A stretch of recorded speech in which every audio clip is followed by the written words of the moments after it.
Boa tarde, bem-vindos a mais um programa Caminhos da Responsabilidade do COPIC, o Conselho Português de Igrejas Cristãs. Hoje temos connosco em estúdio o Bispo José Jorge Pina Cabral e a pastora Miriam Lopes. E com eles vamos falar sobre um documento que surgiu em 2001 e que tem sido um documento orientador para as igrejas na Europa. Falo da Carta Ecuménica. E nós vamos falar sobre o porquê deste documento e o porquê da revisão deste documento que está a acontecer precisamente no decorrer deste ano. Obrigado pela vossa presença, obrigado pela vossa disponibilidade para falarmos de um documento que tem orientado, em alguns casos muito, ou noutros casos talvez pouco, mas tem sido um documento para as instituições, para as igrejas que vivem a dimensão ecuménica, não como um programa, mas como alguma coisa que tem a ver com o ADN da própria igreja. E talvez eu acho que seria importante para os nossos telespectadores perceber o que é a Carta Ecuménica, como é que ela surge, em que contexto é que surge e com que propósito é que surge. Bispo José Jorge. A Carta Ecuménica foi editada em 2001 e tem os seus antecedentes, nomeadamente pelo facto de, por um lado, a Igreja Católica Romana e, por outro lado, a Conferência das Igrejas Europeias terem percebido que importava, naquela altura, unir esforços, conhecerem-se mais e colaborarem no desenvolvimento, poderemos dizer assim, da unidade da Europa. E, nesse sentido, foram muito importantes as assembleias que se realizaram em Basileia em 1989 e depois em Graz em 1997. Essas assembleias ecuménicas reuniram os cristãos, por um lado, da Igreja Católica Romana e os cristãos das muitas igrejas que compõem o Conselho Ecuménico Europeu. E como resultado dessas assembleias, onde se estreitaram os laços de conhecimento e de cooperação dos cristãos na Europa, houve a necessidade de procurar concretizar um bocadinho mais aquilo que essas assembleias deixaram de desafio. E entendeu-se então que seria importante estabelecer uma carta que fosse uma carta orientadora, não normativa, ou seja, uma carta que assumisse aquilo que une as igrejas, que é, efetivamente, a sua identidade cristã, e pudesse sugerir às igrejas nos diversos países da Europa um caminho de ação e de colaboração para testemunharem Jesus Cristo e anunciar também as boas novas. Até porque o Conselho Europeu não é propriamente um órgão executivo ou deliberativo, é mais um órgão de encontro, não é? Exatamente. E uma das particularidades desta carta foi o facto de ela ser uma sugestão para as igrejas e de a poderem também desenvolver e aplicar no contexto das suas próprias realidades. Ou seja, esta carta orientadora é tão só isso, não foi qualquer tipo de imposição às igrejas. E, portanto, ela nasce com este bom espírito, também num contexto político e social em que se procurava contribuir para o desenvolvimento da própria ideia da Europa e da própria unidade da Europa. Usava-se muito esta expressão de uma Europa unida dos Urais até ao Atlântico, ou seja, uma Europa capaz de passar por cima das divisões de natureza cultural ou até mesmo de tradição eclesial e que fosse uma Europa unida e que contribuísse também para a unidade dos povos e também das próprias sociedades. Nesse sentido, esta Carta Ecuménica visou precisamente contribuir naquela altura para uma maior unidade e cooperação entre os cristãos, mas sempre nesta perspectiva também de darem um contributo para as suas próprias sociedades, promovendo a união, a harmonia e a paz entre as diversas sociedades e países europeus. Este é o espírito da Carta Ecuménica em 2001 e a verdade é que, fruto da Carta Ecuménica, procurou-se que e levou ao desenvolvimento depois de um conjunto de iniciativas e de compromissos comuns que ganharam expressão em diversos países da Europa. Pastora Miriam, pode-me dar, por exemplo, a partir das palavras do Bispo Jorge Pina Cabral, alguns exemplos, por exemplo, em Portugal, como a Carta Ecuménica acabou por ser vivenciada? Em Portugal, suponho que nasceu deste convívio, digamos assim, promovido por esses dois grandes encontros europeus de Basileia e Graz, o Fórum Ecuménico da Juventude. Que teve lugar há pouco tempo. Que tem acontecido praticamente anualmente e que tem promovido, ao nível da juventude e de futuros líderes também das igrejas, tanto das igrejas que fazem parte do Conselho Português de Igrejas, a Igreja Presbiteriana, a Igreja Lusitana, a Igreja Metodista e a Igreja Católica, e para que eles também vivam essa experiência da unidade e compreendam o que os une e o que os separa. E, portanto, é fundamental que a juventude seja ela que leve o ecumenismo para o futuro. Também os encontros e a participação entre as igrejas do Conselho com a Conferência Episcopal Portuguesa, nomeadamente o documento do batismo, que foi assinado mútuo do batismo. Há alguns anos. E, portanto, eu acho que esta carta realmente são linhas de força que foram vividas também pelas delegações portuguesas nesses grandes encontros e que trouxeram um fôlego de esperança e de entusiasmo e de criatividade até no sentido da nossa caminhada comum no nosso país entre igrejas protestantes, anglicana, católica, para darmos também um testemunho comum. Assim, Cristo nos legou e pediu ao Pai que nós fôssemos também embaixadores dessa unidade que é Deus. E eu recordo que quando estávamos a lembrar os princípios da Carta Ecuménica, portanto, a Europa tinha tido 10 anos de experiência de unidade entre o leste e o oeste, não é? O fim do Muro de Berlim, o fim dos dois blocos que separavam os europeus desde a Segunda Guerra Mundial, e essa convivência trazia, digamos, as igrejas protestantes, anglicana, católica e ortodoxa, que fazem parte destas... da Conferência de Igrejas Europeias. Também. Exatamente.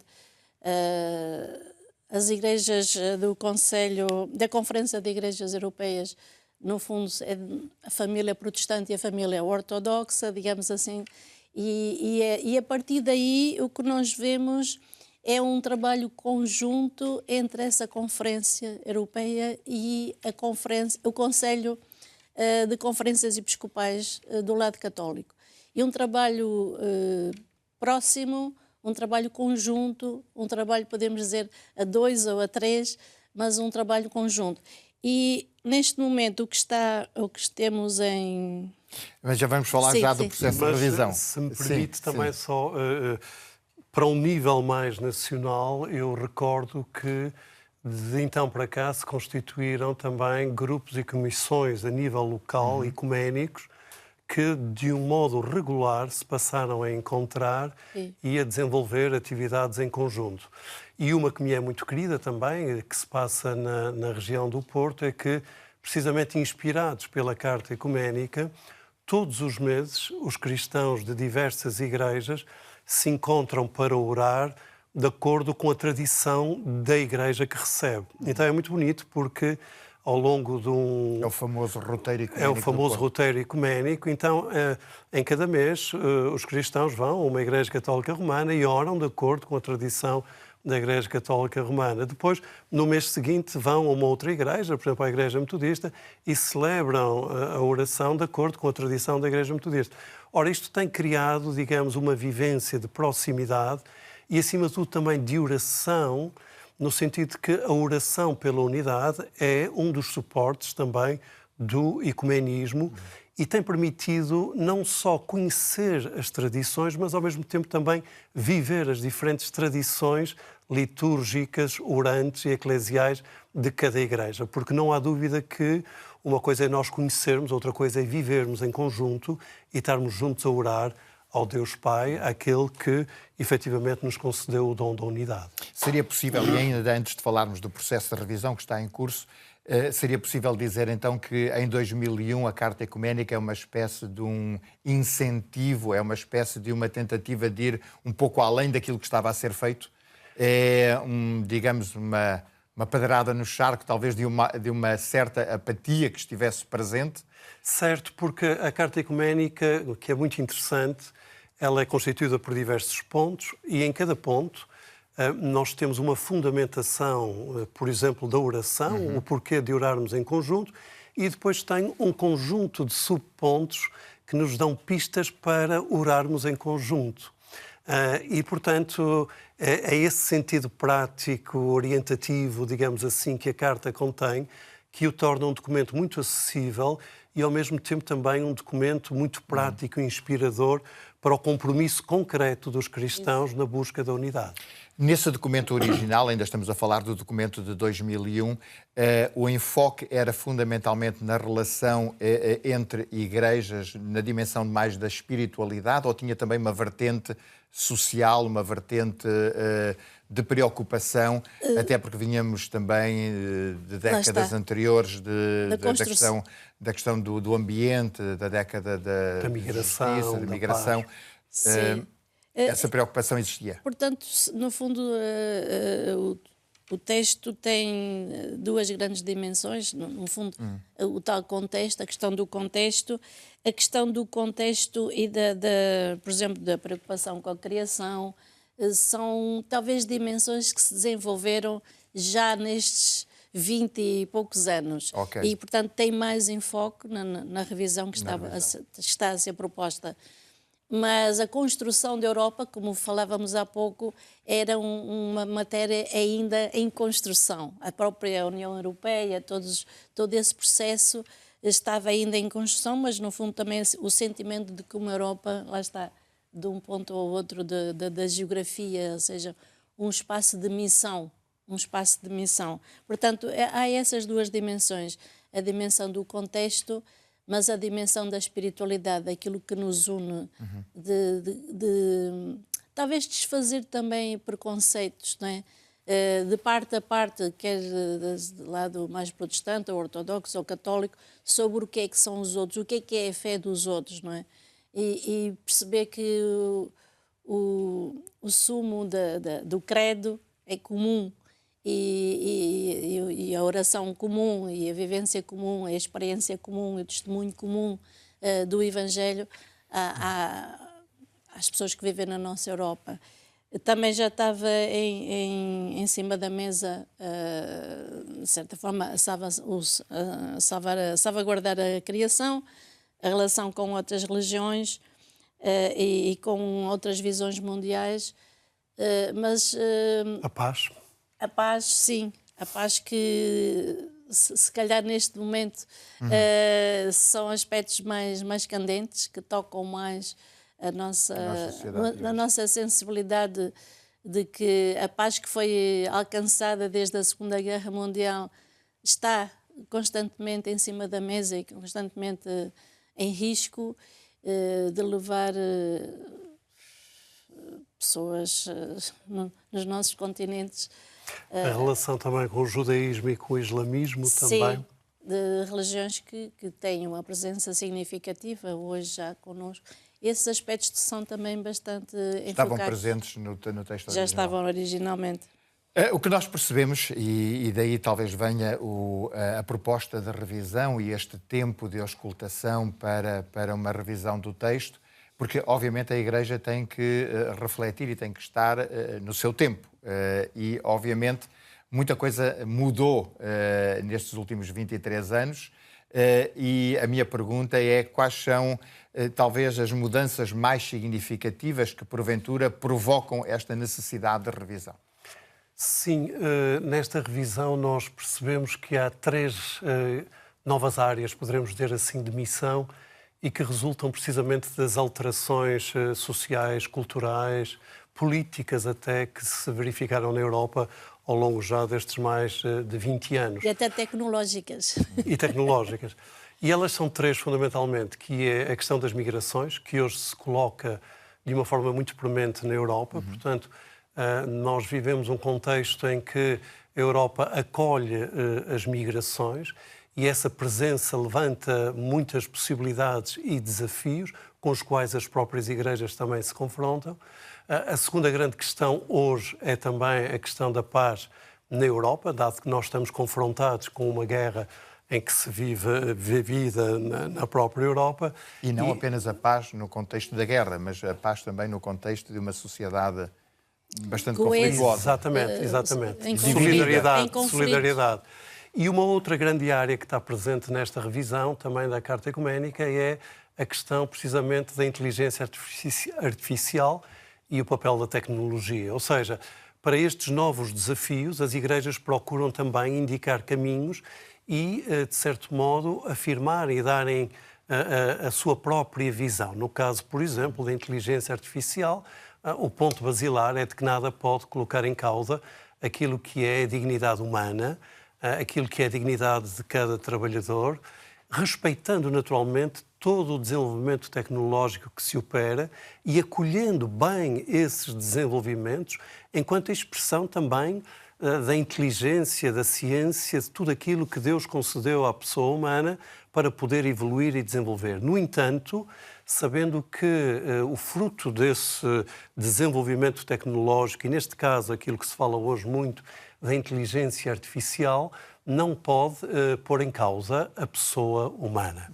E, portanto, há princípios e valores que têm que estar muito presentes quando a Igreja, ou neste caso as igrejas, lidam com estes novos desafios. O caso também dos migrantes. Portanto, este modo de acolher aquele que é diferente e, ao mesmo tempo, também de o integrar, parte do pressuposto de que são pessoas humanas que têm também os seus direitos a viverem e a integrarem-se e a terem uma vida justa. Ora, naturalmente que isto pressupõe, da parte das igrejas, uma compreensão do fenómeno da migração e também uma oposição àqueles setores políticos e sociais que veem todos os males na migração. Portanto, as igrejas, ao incluírem na nova Carta esse ponto das migrações, também estão a tomar uma posição política e social, dizendo que vivemos num contexto de sociedade onde há lugares para todos, naturalmente com regras, definindo determinados princípios também, mas em que o valor fundamental é o valor do acolhimento e do respeito do outro, apesar da sua diferença cultural, social também e até religiosa. Porque isso traz naturalmente implicações também. Considerando este contexto e este evoluir do contexto nos últimos mais de 20 anos, obviamente um dos aspectos também interessantes no novo texto é, talvez, imagino eu, uma certa preocupação com o diálogo interreligioso, até porque a sociedade europeia, nos últimos 20 anos, mudou muito sociologicamente falando, em termos da sua população. E essa é uma preocupação também. Sim, antes ainda da relação com as outras religiões, que estão presentes na Europa já há muitos séculos, lembro o aspecto da crescente secularização da sociedade europeia. E esse é talvez um dos desafios que está por trás a ênfase da própria Carta na proposta de revisão de um testemunho comum, no fundo, de uma espécie de reevangelização da própria Europa. Há a secularização, portanto, uma grande percentagem de europeus hoje em dia não tem nenhuma relação direta com a prática cristã, seja em qual igreja for. Isso é um aspecto relevante e, simultaneamente, a Europa, no fundo, redescobre e recebe migrantes e redescobre também que ela é pluralmente religiosa, ou seja, tem várias religiões que fazem parte do seu core, do seu núcleo como continente. E a presença de migrantes que vêm de outras regiões do mundo e que trazem outros princípios religiosos, outros princípios de valores, é realmente uma dinâmica nova na geografia europeia. E é isso também um dos aspectos que está bem identificado na proposta de revisão da Carta. A relação com o judaísmo, a relação com o islamismo, a relação com outras visões do mundo, portanto, com outras religiões, além destas, como o hinduísmo e outras religiões. Que em Portugal tem já uma expressão concreta? Sim, no caso até do grupo interreligioso que está constituído aqui pela AIMA, e que congrega, digamos, várias dinâmicas dentro do cristianismo e fora do cristianismo, como o hinduísmo, os muçulmanos, o judaísmo e o budismo, por exemplo. E essas dinâmicas, no fundo, acabam por permitir ver que a Europa tem toda esta dimensão na sua essência e que contrasta com uma visão de princípio que seria um continente primordialmente cristão, e hoje em dia o peso já não está na maioria, mas está já na diversidade que é composta a Europa. Portanto, esse diálogo de protestantes, católicos, ortodoxos com outras formas de estar em termos de religiosos e com a liberdade religiosa como um dos princípios, obviamente, fundamental para a convivência pacífica de todos. Há também outro aspecto que é a Carta identifica também aquilo que não foi conseguido. Portanto, esta revisão da Carta... Okay. Que é um processo de avaliação contínua. É um processo de avaliação contínua e realmente há uma área na qual as igrejas têm que continuar a trabalhar à luz da ação do Espírito Santo, que é a área da hospitalidade eucarística. Um primeiro grande passo já foi dado através do reconhecimento mútuo do batismo, que em Portugal é uma declaração já assinada por várias igrejas, em que se reconhece a validade do batismo que é praticado em diversas igrejas e, no fundo, estamos a afirmar algo de fundamental, que é somos irmãos e irmãs em Cristo, membros também da Igreja de Cristo, entendendo a Igreja enquanto corpo de Cristo. Ao mesmo tempo também há este reconhecimento de que, nomeadamente no campo do estudo, da leitura da Sagrada Escritura, há muitos desenvolvimentos. Portanto, nós estamos, poderemos hoje dizer, unidos à mesa da palavra. Falta este passo de podermos estar unidos à mesa da Eucaristia. Naturalmente, percebemos que há diferenças relativamente às interpretações dos próprios sacramentos, mas a Eucaristia tem que ser, por excelência, o sinal da unidade entre os cristãos, porque é precisamente também da Eucaristia que os cristãos partem para a vida e nela se comprometem. Portanto, a Carta reconhece também que ainda há caminho a fazer, tendo em vista uma unidade e hospitalidade eucarística. Muito bem. Bom, e é bom focar esse aspecto. O nosso programa está a chegar ao fim, mas é bom focar esse aspecto porque, no fundo, dá uma noção aos nossos telespectadores de que o documento não é uma revisão apenas em função daquilo que é mudança de contexto, mas também há uma reflexão e uma revisão do documento em função a caminhada já feita. Da caminhada feita, dos sucessos e dos insucessos. E, no fundo, o documento que vai estar nas igrejas em breve, fruto desta revisão, será, obviamente, outra vez um guião, uma oportunidade e um desafio para todas as nossas comunidades. E nós, certamente, vamos estar aqui para continuar a falar sobre estas matérias, sobretudo aquilo que diz respeito a esta dimensão da unidade na diversidade, que é tão fundamental para o cristianismo. Muito obrigado pela vossa presença. Certamente teremos outras oportunidades para estarmos juntos. Obrigado. O nosso programa chegou ao fim. Espero que tenham gostado e até estarmos convosco. Novamente, o nosso desejo é o de sempre. Fiquem bem, fiquem com Deus.